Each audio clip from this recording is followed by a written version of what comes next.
Emosyonal nga gihangop sa inahan ang iyang usa pa lang ka tuig nga anak dihang nahibalik kaniya. Usa ka tuig ug tulo ka buwan pa lang ang bata kinsa gidagit kuno sa usa ka babae sulod sa Barangay Hall sa Kalubihan. Ang pamilya sa bata gipapuyo sa Barangay Hall isip mga frontliners sa barangay.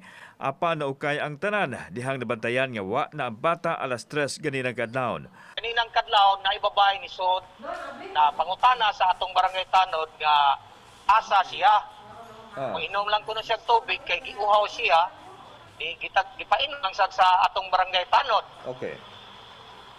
Now, pagsunod niyang ninaog siya balik kay nangihi, pagsaka niya balik, ang mama sa bata naghilak na kay nawa iyahang anak.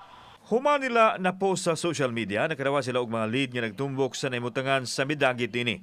Sa pakikalayon sa mga otoridad, malampusong na rescue ang bata kinsa kaingong gibilin sa Barangay Banilan.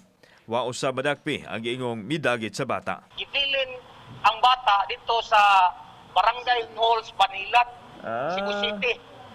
So gi-turn over na di dito. Oh, na-turn over. Wala giingon gi-turn over. Gibilin Gibilin lang ang bata dito. Kauban si Marlon Melgaso, ako si Alan Domingo. Balitang Bisdak.